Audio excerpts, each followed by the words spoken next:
પનીર પણ જાતે બનાવી છે, કેટલું મસ્ત લાગે છે એકદમ.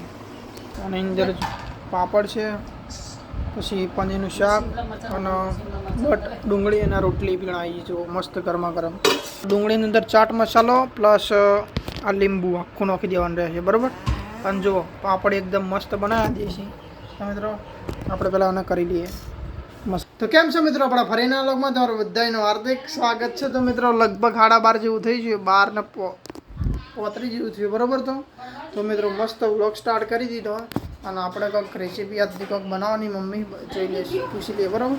મમ્મી પનીર ભુરજીનો મિત્રો શાક બનાવવાનું આજે.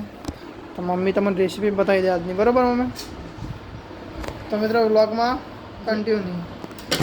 મોટી બેનનો ફોન ચાલુ છે, વિડીયો કોલ રેડી. તો અત્યારે મમ્મીને ચશ્મા થઈ ગયા, હા ભાઈ ચાલો આપણે રેસીપી મિત્રો સ્ટાર્ટ કરી દઈએ. અને હવે ટિંકુબેન વાતચીત ચાલુ છે, બરાબર, વિડીયો કોલમાં. કેમ છો? મજામાં.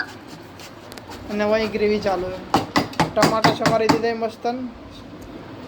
અને ગ્રેવી એવું છે. રાઈ મેથી નોખી, હવે અંદર આદુ લસણની પેસ્ટ નાખવાની છે અંદર.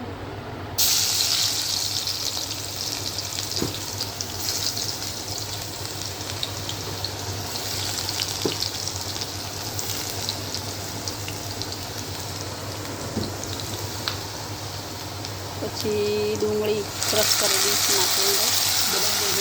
ડુંગળી ક્રશ કરી નાખી છે અંદર.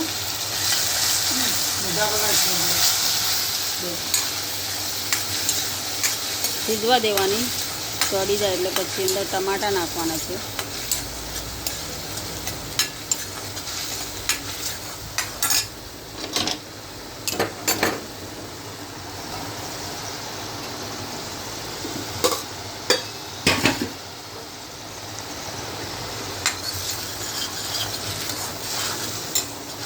ટમાટાની ગ્રેવી નાખવાની અંદર.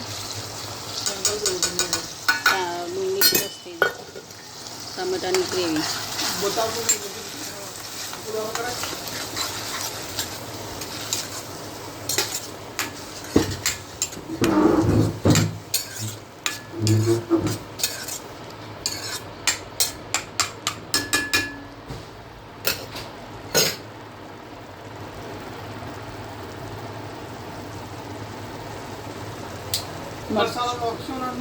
મસાલો નાખશું, હળદર, મરચું, હળદર, પછી હલ્યા ચો જાય હતા, મીઠું, પછી ધાણા જીરું, પછી અંદર થોડું ગરમ મસાલો, પછી તેને બધાને મિક્સ કરી દેવાનું. બિલાડી હતી ચલો અંદર બધું મિક્સ કરી દીધું છે. હાલ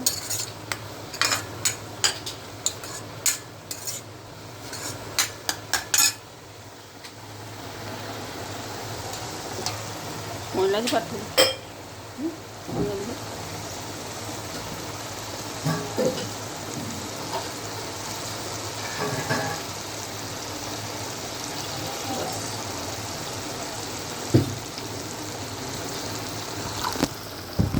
મિત્રો. ગ્રેવી બને મિત્રો. મમ્મી શું ગ્રેવી શું નાખવાનું? ગ્રેવીમાં સૂકી ડુંગળી, પછી સૂકું લસણ, બરોબર, ડુંગળી ને ટામેટું ક્રશ કરીને નાખી દેવાનું અને મસાલો અંદર કરી દીધો, બરોબર. એ થોડું ચડી જાય એટલે પછી ગ્રેવી મિત્રો મસ્ત દેશી સુંદર છે એવું. જો એકદમ આપણે નેચરલ દેશી બનાવી, બરોબર. જાતે બનાવી છે. પનીર પણ જાતે બનાવી છે, કેટલું મસ્ત લાગે છે એકદમ. શેણીનો છે, એકદમ મસ્ત લાગે મિત્રો. એના થોડું કડક થઈ ગયું એના કારણે પણ આ પણ સારું જોવા સારું નાખી જાય.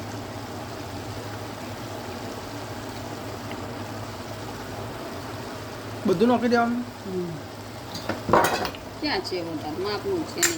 અને તો પનીરનું શાક ટૂંક સમયમાં બની જાય. બરાબર. થોડું મરચું નાખજે એટલે શું તમારે ભાઈને ભાવ છે. બરાબર. શું કહેવું? એકદમ રેડી. પનીર બસ ટૂંક સમયમાં બનવા લાગે. શાક અને પનીર તમારા વાળા કડક કડક થઈ ગયું. ટેસ્ટ કરીને બતાવો કેવું બને. બરાબર. ચલો અંદર કોથમરી નાખી દઈએ. કોથમીર નાખવાની એમ.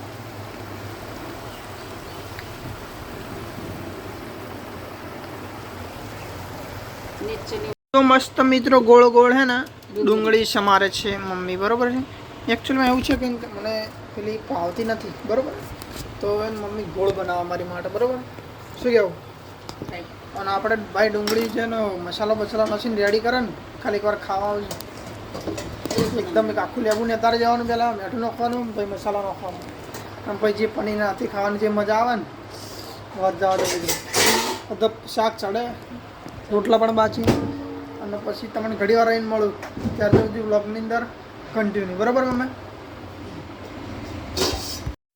અને મિત્રો આપણે મસ્ત છે ને પહેલાં તો ડુંગળીના અંદર મીઠું નાખવાનું ને. અરે એક મસાલો છે મસ્ત ચાટ મસાલો. તો ડુંગળીની અંદર ચાટ મસાલો પ્લસ આ લીંબુ આખું નાખી દેવાનું રહે છે. બરાબર. અને જુઓ પાપડ એકદમ મસ્ત બનાવી દઈએ છીએ મિત્રો. આપણે પહેલાં એને કરી લઈએ મસાલો બસાલો. બરાબર. મીઠું નાખી દેવા પહેલાં તો, અને લીંબુ થોડું સમારવું પડશે. સમારી દઈએ. જુઓ આ રીતના મસ્ત કાપી દીધું હવે ને એ આ જુઓ બાળો.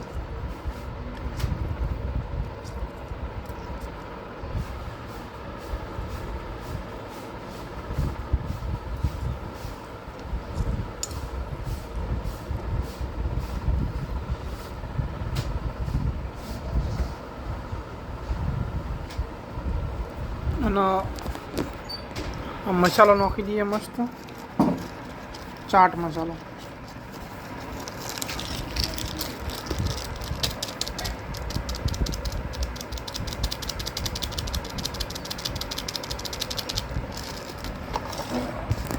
તો અને મસ્ત લાવી દઈએ આપણે મિક્સ કરતા. અને ડુંગળી એકલી ખાવાની ભાઈ એકલી મજા આવે ને અને વાત જવા દે.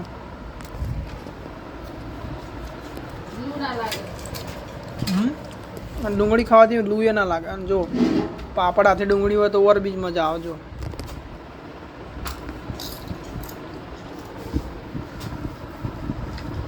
શાક થઈ ગયું મસ્ત રેડી. તો તમને દેખાડી દીધું. જો મસ્ત શાક બનાવી મમ્મી આજે પનીરનું. તો ચલો લઈ લઈએ અંદર થાળીની અંદર અને જમી લઈએ મસ્ત. બપોરનો મસ્ત જમવાનું ભોજન થઈ ગયું આપણું. છાશ પછી છેલ્લે પીવો ભરી દઈએ ને ગ્લાસ. પનીરનો મિત્રો એટલું ભાવે ને શાક જવા જેવું. બસ અને બાજુમાં પાપડ હોય ચવી મજા આવે ખરેખર. હા ભાવ.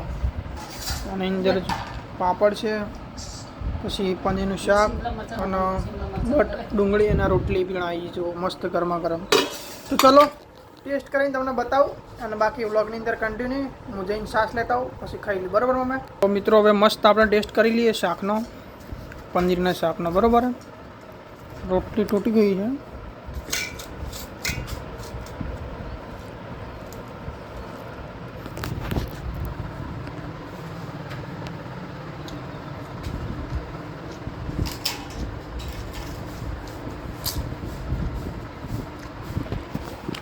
અને જો મિત્રો શાક પણ બનાવી દઈએ મસ્ત. હા બહુ મસ્ત બન્યું છે શાક મમ્મી. એક નંબર બન્યું છે ખરેખર. પહેલી વાર બન્યું આવું મસ્ત શાક પનીરનું. જોરદાર મસ્ત મિત્રો જમી લીધું. હવે જવું હોય મિત્રો દુકાનમાં પપ્પાને જમવા માટે બી કરો. તો મિત્રો દુકાનમાં જઈને તમને મળું. બરાબર. લેટ જવા ખાવા જાય. વાગી ગયું હોય છાશ તમે વળતા રહીને આવજો બરોબર. અને નવી નવી મિત્રો આઈટમ આવી ક્યાંક આવી જુઓ. પોચવાળું કોક ચકડી જેવું ખાવાનું આવ્યું નવું. અને પોચવાળી જયંતિભાઈ એક કેક લાવી નહીં ફ્રેશ. શું કહેવું? સરસ. Okay okay done. શું નવી આઈટમ? સારી આઈટમો કેક છે, બે વાળી ચોકલેટ છે, લોલીપોપ છે, મસાલા છે, પોચવાળો લોલીપોપ છે ફ્રેશ બન છે અને ફ્રેશ મિન્ટ છે. નવી તો તમને બતાવી જતી પેલા વ્લોગમાં. આરી નવું આવ્યું અંદર એક આર્યું છે ને એક નવું આવ્યું. આરી કેક નવી. બીજા બધું તો રેગ્યુલર આઈટમ પડી મિત્રો. તો મિત્રો મસ્ત મંચુરિયન મંગાવ્યું મમ્મીએ. તો આપણે મમ્મીએ જ મંગાવી, બીજું કોઈને મંગાવી. તો ટેસ્ટ કરી લઈએ.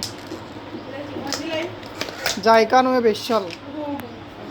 શું મિત્રો મસ્ત લાલ લાલ ગોટા જેવું હે. ટેસ્ટ કરી લઈએ બરાબર. शरीर बढ़ जाएंगे वो दुखे है